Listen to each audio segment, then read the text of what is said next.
9:08 de la mañana, 8:08 en Canarias, en el abierto. Antón Losada, Mario Laurre, Gonzalo Velasco, y saludamos ya a esta hora a Alberto Garzón, ministro de Consumo. Muy buenos días. Muy buenos días, muchas gracias. Permítame que empiece por lo que va a ocurrir hoy, por la agenda del día. Va a participar en la reunión interministerial que va a preparar las medidas para el campo que mañana va a aprobar el Consejo de Ministros. ¿En qué consiste la aportación de su ministerio? Bueno, nuestro ministerio, el Ministerio de Consumo, está prácticamente en todos lados. Al final, prácticamente toda decisión de la ciudadanía tiene que ver con el consumo de una u otra manera, y en el caso de la agricultura todos tenemos que ser conscientes de que se trata de una primera medida que se está elaborando por el Ministerio de Agricultura, pero que tiene incidencia en otros ministerios. Hablamos de la cadena de valor, es decir, hablamos de la diferencia que existe entre el precio de origen y el precio que llega a los supermercados, por ejemplo, pasando por muchos actores, y bueno, no olvidemos que al final el último eslabón de la cadena es el consumidor, y por lo tanto en esa medida, aunque solo sea en esa medida, ya el Ministerio de Consumo está afectado para buscar una solución que sea justa, eficaz y que resuelva en principio de forma lo más inmediata posible algunos problemas. Otros tendrán que ir resolviéndose con el tiempo. ¿También piensa usted que los agricultores tienen que seguir apretando? Bueno, yo creo que sus reivindicaciones son legítimas y además son históricas. Yo creo que hay un elemento, como dice el ministro de Agricultura, estructural en esta cuestión, y luego hay aspectos coyunturales que tienen que ver con una bajada de precio, digamos, relacionada con la oferta y la demanda. Pero es obvio que hay una asimetría muy grande y una correlación de fuerzas muy injusta dentro de lo que es esa cadena de valor. Tenemos unas pocas distribuidoras muy grandes que ocupan una gran parte del mercado, y luego hay muchos productores, muchísimos, decenas de miles de productores, y esa correlación de fuerza hace que al final, cuando se negocian los precios, los agricultores sufren mucho y los precios son muy bajos, muchas veces por debajo de los costes de producción, y eso hace inviable el sostenimiento ya no solo de la actividad en términos de país, sino de sus propias familias, y por lo tanto es legítimo que lo sigan reclamando. Y lo que nosotros tenemos que hacer como gobierno y como sociedad es encontrar una respuesta justa a ello. Pero tiene que ser el papel del gobierno el de alentar las movilizaciones. Yo no creo que se trate de alentar. Nosotros lo que tenemos que hacer es responder el problema. Eso está claro. Somos los que tenemos que pero hay ministros que han hablado de que sigan ustedes apretando. Ministro y vicepresidente, ¿eh? Sí, bueno, entiendo además el contexto en el que eso se ha hecho. Se ha hecho precisamente en el ánimo de no llevarnos a equívoco, de no decirles, mira, la solución es muy sencilla, quédense ustedes en casa. No, a ver, estamos hablando de un problema estructural que tiene también facetas coyunturales, y nosotros no engañamos a nadie. Esto es una primera medida de otras muchas que tienen que ver además con la Comisión Europea, que tienen que ver con la PAC, que tienen que ver con elementos estructurales. Pero creo que precisamente la reunión de hoy se va a poner de manifiesto que hay elementos que podemos resolver o empezar a resolver desde ya. Entonces yo creo que ahí hay que aunar bien, no todo es ni blanco ni negro. ¿Hay miedo dentro del gobierno en que el conflicto del campo se cronifique?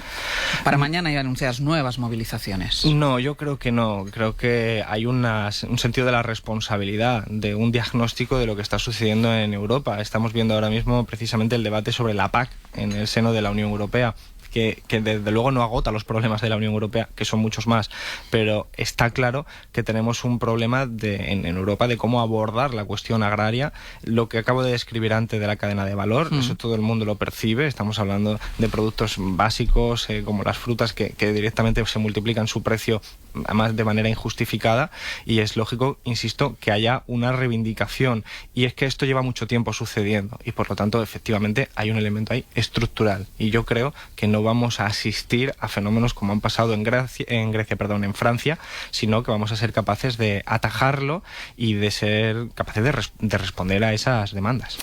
Decía el acuerdo entre PSOE y Unidas Podemos que iban a aprobar una regulación de la publicidad de juegos de azar, que también este es un negociado, y juegos en línea de carácter estatal, similar a la del tabaco. La que usted anunció la semana pasada, ¿cumple con ese compromiso? Sí, absolutamente, y además estamos muy contentos de haberlo podido hacer. Se trata de un primer paso dentro de lo que tiene que ser un plan integral, y además partimos de la ley de la selva. Es decir, ahora mismo no hay regulación de la publicidad de los juegos online y sobre todo de las apuestas. Es decir, cualquier operador de juego puede poner en cualquier soporte publicitario cualquier tipo de anuncio diciendo casi cualquier tipo de cosa. Y nosotros con este primer paso lo que hacemos es que el 80% de la publicidad que hoy en día se escucha de ese tema ya va a estar prohibida literalmente. Y el restante, ese 20% restante, va a tener que modificarse enormemente porque introducimos una regulación muy estricta. Yo creo que siendo la primera vez que se hace en España y siendo además a los 30 días, es un primer paso drástico pero necesario, que desde luego no agota todas las posibilidades. ¿Y por qué se hace? Pues que obedecemos a ese acuerdo de coalición que dice similar al del tabaco, porque tiene una afectación en la salud pública, es decir, porque hay un sector, unas personas que cuando hacen una actividad de juego, por ocio, pues deriva en consecuencias patológicas y por lo tanto es deber del gobierno protegerlo. Es un plan integral y esto es la primera medida, pero desde luego yo creo que es un salto de gigante pasar de la ley de la selva a una situación de regulación estricta. Esa ley que usted presentó de todas formas es la que usted tenía en la cabeza el primer día que se sentó en su despacho del Ministerio.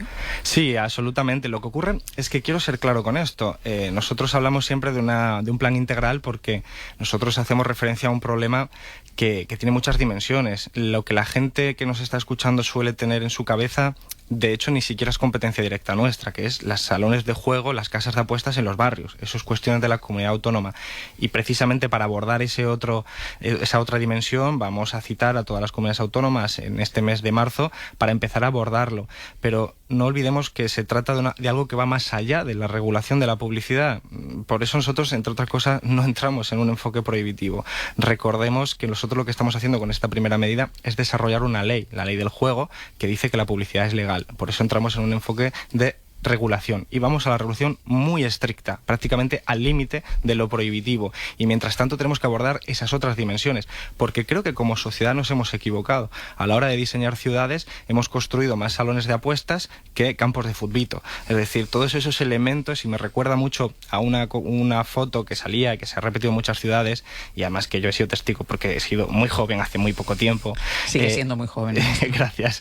Que decía aquello de prohibido jugar al balón en esta plaza, y había un graffiti que decía debajo, pues entonces nos drogamos. Es decir, el problema más allá de la regulación de la publicidad tiene que ver con el tipo de incentivos que damos a los jóvenes para hacer un ocio saludable, y es que en las últimas décadas hemos visto una proliferación brutal de un tipo de ocio muy vinculado al consumo y a las apuestas, en vez de regularlo desde el punto de vista de un ocio alternativo. Todo esto es parte del plan integral y hemos empezado fuerte, y a los 30 días el 80% de la publicidad estará fuera y el 20% estará muy regulada, estrictamente.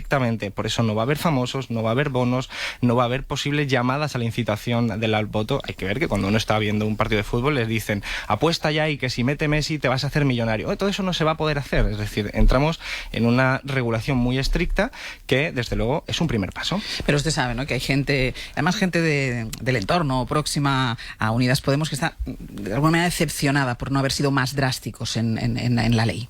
Bueno, nosotros he de añadir que nosotros no hacemos una ley, desarrollamos una ley. Hacer una ley lleva mucho más tiempo y por un carácter de urgencia nosotros lo que hacemos es desarrollar la ley del juego en sus artículos 7 y 8 y por eso entramos en un enfoque regulatorio, no prohibitivo, porque la propia ley dice que la publicidad es legal y por lo tanto nosotros, además desde este ministerio, no vamos a caer en el error de que la primera ley o primera modificación normativa que hagamos sea inconstitucional. Nosotros tenemos que hacer las cosas bien y hacemos una ley y una medida que nosotros creemos que es la más eficaz de todas, dentro de lo que estoy describiendo, que es un plan integral.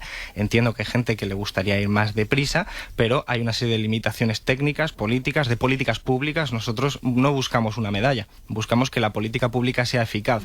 Y dentro de un año veremos si los indicadores que estamos haciendo seguimiento nos dicen si hemos acertado o si nos hemos quedado cortos. Entonces evaluaremos y podremos seguir completando toda esta línea. Yo creo, y además estoy muy orgulloso de ello, de que hemos hecho una medida que es la más eficaz, que la gente lo va a notar absolutamente, pero absolutamente, porque hoy en día es la ley de la selva y ya eso no va a operar, y que va a mejorar los indicadores de salud pública, que es lo que nos preocupa a nosotros, es decir, ese tipo de personas que acaban teniendo una adicción sin sustancia a un tipo de comportamiento de juego que desestructura familias y destroza barrios enteros.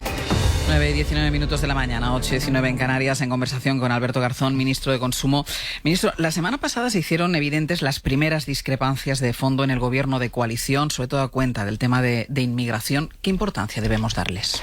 Bueno, hay que normalizar la diferencia cuando es un gobierno de coalición. Esto es lógico que en nuestro país estemos ante una novedad, porque no ha habido nunca un gobierno de coalición desde la Segunda República, pero hay que normalizar esas diferencias y en este caso saber gestionarlas. Y yo creo creo que la gestión que se ha hecho de estas diferencias que hasta el momento han emergido han reforzado al gobierno. Es decir, hay una sensación además muy fuerte de unidad en el Consejo de Ministros y de Ministras que nos ha permitido además, bueno, pues poder encontrar los cauces adecuados para estas discrepancias que son naturales. Quiero decir, yo soy de una organización, Coordinador Federal de Izquierda Unida, y tenemos discrepancias de sobra en casa. Imaginemos que cuando nos aliamos con partidos ajenos, pues es lógico que se multipliquen. La cuestión es que el proyecto no quede desgastado por ello. ¿Pero usted se siente cómodo, por ejemplo, con la política migratoria del ministro Marlaska?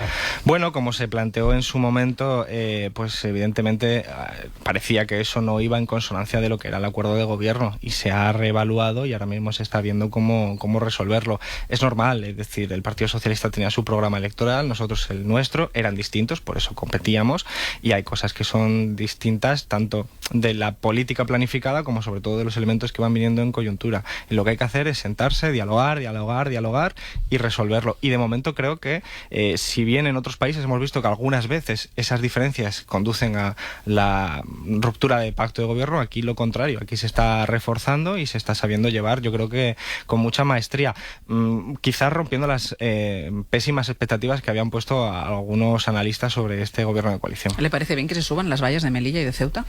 Bueno, como dijimos en su momento, nosotros no estamos de acuerdo con ese tipo de política y entonces estamos viendo cómo ser capaces de responder a ese problema sin tener que recurrir a eso, porque va en contra de nuestra propia posición. Pero esa es la propuesta del ministro.